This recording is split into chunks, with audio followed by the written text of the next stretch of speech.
O Senhor esteja convosco. Ele está no meio de nós. Proclamação do Evangelho de Jesus Cristo, segundo Lucas. Glória a vós, Senhor. Naquele tempo, os fariseus e os mestres da lei disseram a Jesus: os discípulos de João e também os discípulos dos fariseus jejuam com frequência e fazem orações. Mas os teus discípulos comem e bebem. Jesus, porém, lhes disse: os convidados de um casamento podem fazer jejum enquanto o noivo está com eles? Mas dias virão em que o noivo será tirado do meio deles. Então, naqueles dias, eles jejuarão. Jesus contou-lhes ainda uma parábola. Ninguém tira retalho de roupa nova para fazer remendo em roupa velha, senão vai rasgar a roupa nova, e o retalho novo não combinará com a roupa velha. Ninguém coloca vinho novo em odres velhos, porque senão o vinho novo arrebenta os odres velhos e se derrama, e os odres se perdem. Vinho novo deve ser colocado em odres novos, e ninguém, depois de beber vinho velho, deseja vinho novo, porque diz: o velho é melhor. Palavra da salvação. Glória a vós, Senhor.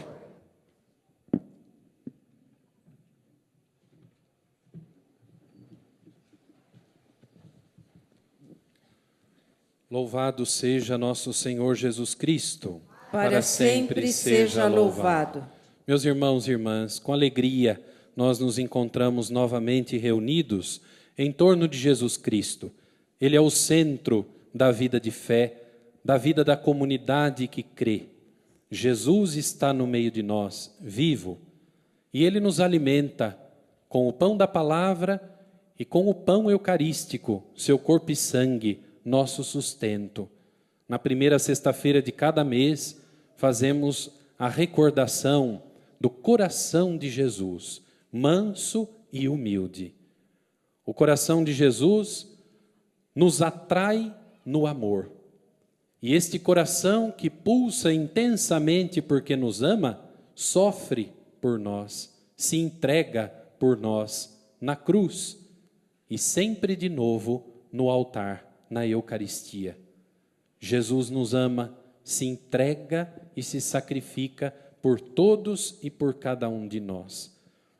Esta é a primeira sexta-feira do mês de setembro, que no costume da igreja, da nossa igreja, é o mês da Bíblia Sagrada, o livro que contém a palavra de Deus. Isto porque no final deste mês, no dia 30, nós faremos a memória de um grande santo, São Jerônimo, que foi inteligente, não somente inteligente por saber muitas teorias, mas muito sábio porque, alicerçado em Deus, foi quem traduziu os textos sagrados da sua língua original, o hebraico, o grego, o aramaico, para a língua latina.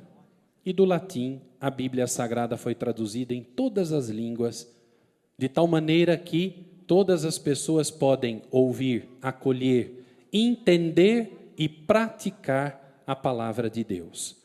O mês de setembro não é a única ocasião em que nós, cristãos, católicos, somos chamados a prestar atenção na palavra de Deus, de modo algum. Sempre, continuamente, a palavra está diante dos nossos olhos para ser lida, diante dos nossos ouvidos para ser escutada. É palavra que está entrando continuamente em nós, em nosso coração e em nosso entendimento, para converter-nos a partir de dentro, a partir do coração, de tal maneira que a palavra de Deus vai modelando em nós o homem interior, a pessoa interior, segundo Cristo. É palavra que realiza dentro de nós aquilo que proclama, palavra viva e eficaz, que nos associa sempre mais à vontade de Deus. De modo todo especial, nós somos convidados no mês de setembro a reservar ainda mais tempo para a leitura pessoal, para a meditação da Sagrada Escritura. Lá na nossa casa a Bíblia deve estar, sim, aberta num lugar de destaque, num lugar visível da casa, como muitas vezes nós já temos o hábito de praticar. Mais do que um enfeite, porém, a Bíblia Sagrada deve estar acessível a todos os membros da família, para que, versículo a versículo, lendo diariamente a Sagrada Escritura, nós possamos aprender a cultivar a meditação orante da Palavra de Deus para nós. A leitura orante da Palavra de Deus é uma prática tão simples. Exige de nós encontrar um tempo, exige de nós um pouco de silêncio, exige de nós recolhimento, leitura atenta, invocação do Espírito Santo, que é o autor da Sagrada Escritura e que nos inspira igualmente para compreendê-la, exige de nós abertura do coração, capacidade de colocar a mensagem da palavra em nossa vida e a capacidade de colocar a nossa vida na palavra. Meus irmãos e irmãs, é um convite que eu dirijo a todos vocês nesta noite. Aproveitemos este mês de setembro para cultivar a leitura orante da palavra de Deus. Meia hora ao menos de cada dia para esta pausa, para deixar que o sussurro desta palavra de Deus dentro de nós vá produzindo em nós pessoas novas. Nós ouvimos no Evangelho de hoje Jesus que diz aos fariseus e aos mestres da lei que ele, como noivo, como esposo da humanidade, enviado da parte do Pai, veio para nos trazer a grandeza, a novidade da salvação. Jesus é questionado o porquê ele e os seus discípulos não praticam o jejum. Jesus não veio a este mundo para reproduzir práticas vazias de uma religiosidade sem coração, de uma religiosidade estéril, portanto, e que arranca de Deus e do próximo. E no tempo de Jesus nós sabemos, os fariseus e os mestres da lei eram pessoas de muita falação, de muita exterioridade, mas de pouca verdade interior, de pouca coerência de vida. Por isso Jesus, de algum modo, quebra com a prática do jejum, como era compreendida então, em sua época, para dizer a eles, enquanto o noivo está no meio deles, eles não precisam jejuar. Jesus se coloca na figura do noivo. E, de fato, a linguagem do Evangelho nos diz que Jesus, o Filho de Deus, feito homem, veio a este mundo para esposar-se, para casar-se com a humanidade, estabelecendo com os homens e as mulheres uma aliança profunda de amor, nova e eterna aliança no seu sangue derramado na cruz. Ele é o esposo da humanidade, o noivo que o Pai nos enviou.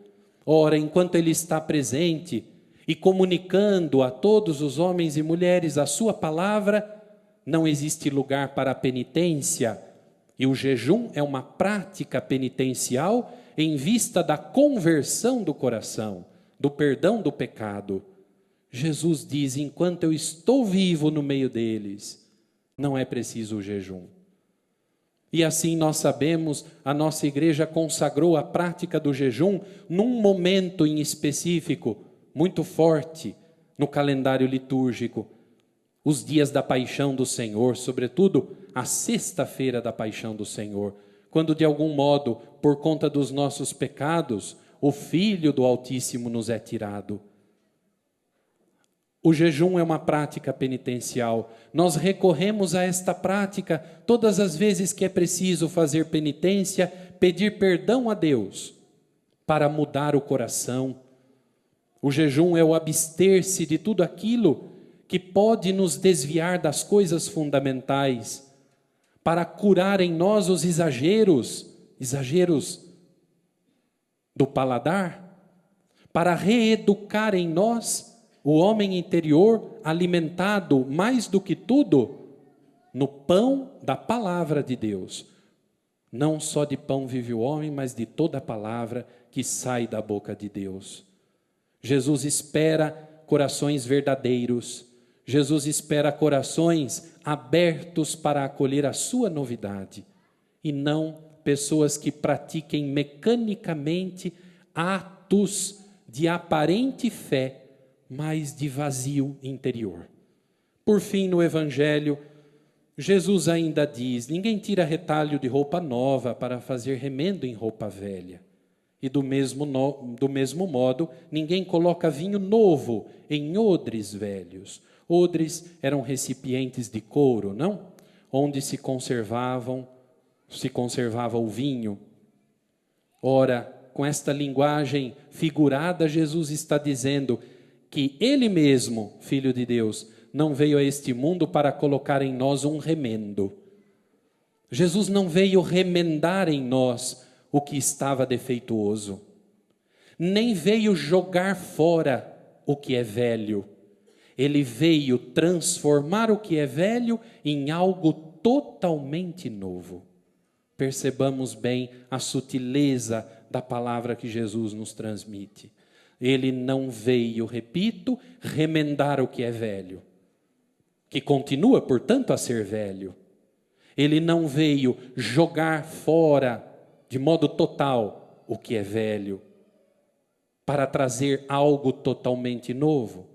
Mas ele veio transformar o que é velho em algo, sim, totalmente novo.